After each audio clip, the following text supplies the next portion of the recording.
নমস্কার বন্ধুরা, টিঙ্কু ব্লগে তোমাদের সবাইকে স্বাগত। আবার চলে এলাম আর একটা ভিডিও নিয়ে।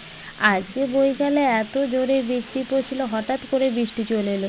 তা দেখো, হঠাৎ করে বৃষ্টি এসেছে আর এত বৃষ্টির জোর বেড়ে গেছে যে দেখো আমার রান্নাঘরটা পুরো কাদায় ভর্তি হয়ে গেছে। তা এত কাদা হয়েছে, পুরো প্যাচপ্যাচে কাদা হয়ে গেছে রান্নাঘরটা। তা কী অবস্থা তোমরা দেখতেই পাচ্ছ। আর এইদিকে বারান্দাতে না ধান ছিল বলে ঝাঁপটা ফেলে দিয়েছিলাম, তাই ভালো, না হলে না ধান কোটা পুরো ভিজে যেত। সেদ্ধ ধান ছিল, সেটা ভিজে গেলে খুব মুশকিল হতো। তাই এদিকে ঝাঁপটাকে ফেলে দিয়েছি। আর এদিকে এত জোরে বৃষ্টি নেমেছিল, যাই হোক 2 ঘন্টা বৃষ্টি হওয়ার পর বৃষ্টিটা পুরো থামলো। তারপরে দেখো বাইরে দিয়ে বেরিয়ে দেখছি এত কাদা হয়ে গেছে।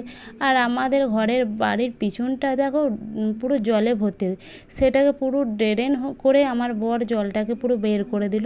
তারপরে ঘরে এসে তো আমাকে তো সমস্ত কাজগুলো বাগাতে হবে, না হলে সকালে না খুব কাজের চাপ হয়ে যাবে। আর সারা বৈকালটা এরম নোংরা নোংরিতে থাকতে পারবো না, সবটাকেই বাগিয়ে নিতে হবে আমাকে।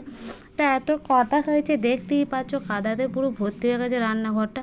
আর ছাগলটা বাইরে বাঁধা ছিল, ওকে আনতে গিয়ে পুরো ছাগলটা কাক ভিজা হয়ে গেছে, ভিজে গেছে। ওকে আর বাইরে বার করবো না, কারণ বাইরে এত কাদা হয়ে গেছে। আজকে সারা দিনটাই এখানেই বাঁধা থাকবে, কারণ বৈকালে জল হয়েছে, সারা বৈকালটা রাতটা তো ওকে এখানেই থাকতে হবে। তা পুরোটা নেতা দেবো না, দেখো যতটা কাদা হয়েছে ততটাই নেতা দেবো। পুরোটা নেতা দিলে ছাগলটা পুরো আজকে রাতটা এখানে শুতেই পারবে না, বসতেই পারবে না। তা দেখো অল্প করে নেতা দিয়ে দেবো, যতটা কাদা হয়েছে ততটাই দেবো। তা দেখো কাদা হলে আমার ঘর দোরের কী অবস্থা হয় বৃষ্টিতে। তা দেখো আমি অল্প করে নেতাটা দিয়ে দিচ্ছি, পুরোটাই নেতা দিচ্ছি না, কারণ ছাগলটা ওখানে থাকবে। আর পুরোটাই নেতা দিলে কি ছাগলটা ওখানে শুতেও পাবে না, বসতেও পাবে না। তা দেখো এদিকে নেতাটা দিয়ে দিচ্ছি, আমি নেতাটা পরিষ্কার করে দিয়ে দিলাম, কারণ না নেতা দিলে না এই নোংরাটা পুরো রাতে সারা রাত সারা বৈকাল থাকবে, তো দেখতে ভালো লাগে না। বৈকালের দিকে বৃষ্টিটা ছেড়ে গেছে, তার মানে কাজটা বাগিয়ে নিই, কাজটা বাগানো হয়ে গেলে তো সব পরিষ্কার হয়ে যাবে। তা দেখো কাজটা আমি বাগিয়ে নিয়েছি। আর উঠোনে যত কাদা ধুয়ে ধুয়ে পড়েছিল, বাইরের কাদাটা না উঠোন দিকে আসে, আবার রান্নাঘরের কাদাটাও পুরো নেমেছে ধুয়ে উঠোনে। তা যাই হোক উঠোনটাকে ভালো করে ধুয়ে পরিষ্কার করে দিয়েছি, কত নোংরা হয়েছে দেখতে পাচ্ছ, কাদাতে ভর্তি হয়ে গেছে উঠোনটা। তো উঠোনটাকে ভালো করে পরিষ্কার করে দিচ্ছি। পরিষ্কার করে দিলে কি জানো তো, ঘরগুলো পরিষ্কার ঝরঝরে থাকে। আর না বাগালে কী অবস্থা, এইদিকে দেখছো বারান্দাটা কি নোংরা হয়েছে। তা বারান্দাটা ভালো করে মুছে নিয়ে দেখো পা পোছগুলো দিয়ে দিলাম, পা মোছা বস্তাগুলো দিয়ে দিচ্ছি। বারান্দাটা মোছাটা তোমাদেরকে দেখাইনি। এদিকে একটু বাসন ছিল, সেই বাসনগুলোকেও ধুয়ে নিয়েছি। আর আমি গরমে পুরো ঘেমে গেলাম, বাসন কোটা আছে দেখো ধুয়ে নিলাম। আর এদিকে ছাগলটা পুরো কাক ভেজা হয়ে গেছে, ছাগলটাকে দুটো খেতে দিয়ে দিয়েছি। তারপরে দেখো যত জামা প্যান্ট ছিল রোদের মধ্যে ছিল, বৃষ্টিটা জোরে নেমে গেছে বলে তাড়াতাড়ি করে নিয়ে এসে গুছাতে পারি নাই, সব রেখে দিয়েছিলাম।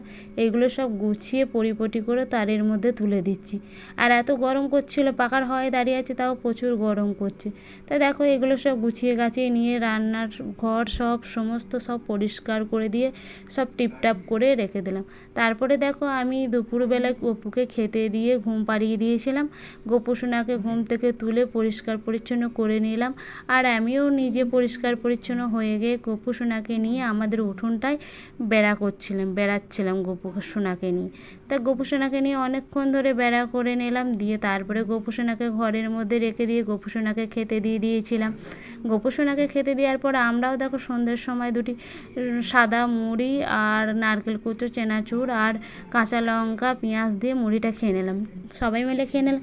তারপরে রান্নাটা বসিয়ে দিলাম। আমাদের গ্রামে একটা খাসি কেটেছিল, সবাই মিলে সেই মাংসটা নিয়ে এসেছিলো। মাংস আমাদের অল্প করে এনেছিল, ওইটা দিয়েই আজকে রান্না হলো। আজকে খাসির মাংসর ঝোল হয়েছিল আর ভাত হয়েছিল, এই দিয়েই খাওয়াটা কমপ্লিট করলাম। পরের ভিডিও আবার দেখা হবে।